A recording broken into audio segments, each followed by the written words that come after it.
The Kortz Center Heist update has now released, so sit back, relax, and let me explain to you everything new that was added.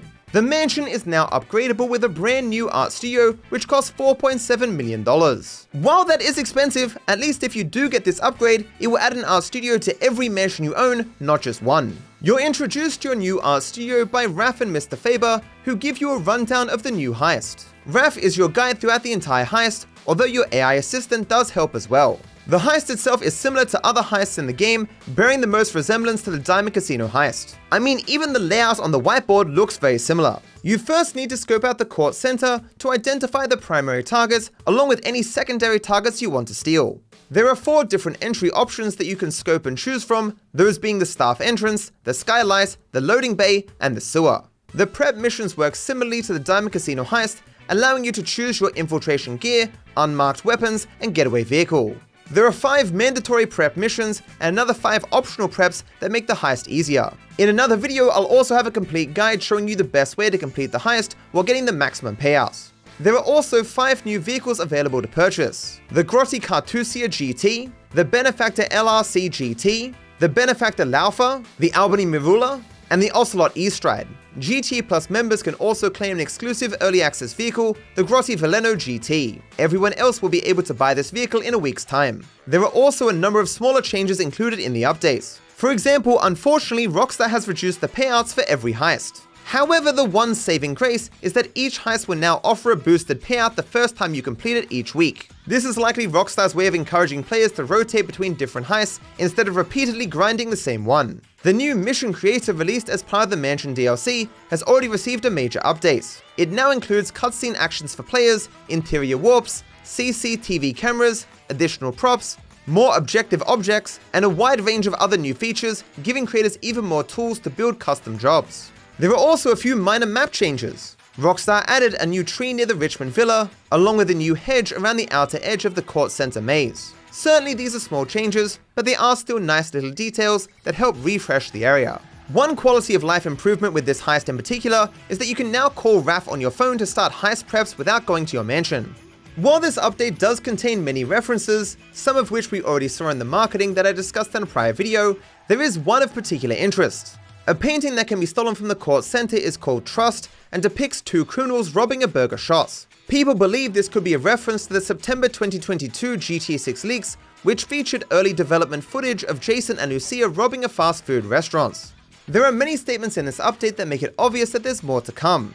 Not only does Mr. Faber allude to this many times, but even Michael sends a small text at the end, suggesting that he might get involved in the future, even if he doesn't get involved in this update, despite many hoping he would. If you want to see my playthrough of the heist, you can either check out the unedited livestream, or there'll be an edited version up on my channel soon. But for the time being, let me give you my overall impression of the updates.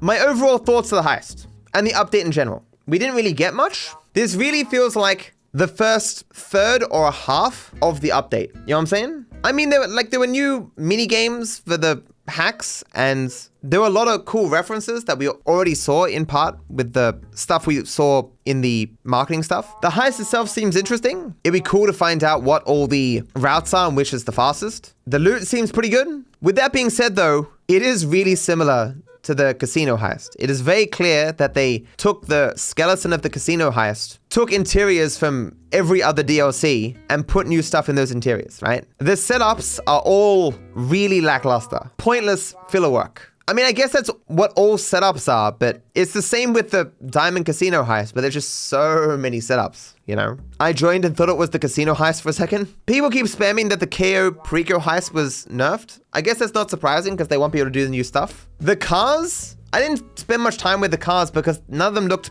particularly interesting. Raph was his charming self. We didn't see much of Faber.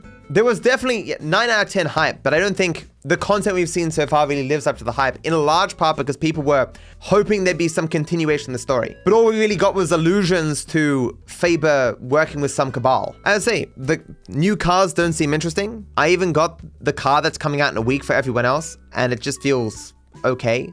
Other cars I've received in these updates I've thought were amazing. This was just eh. There was a Faber call that I missed. Oh. I'm very happy with their new bradieu.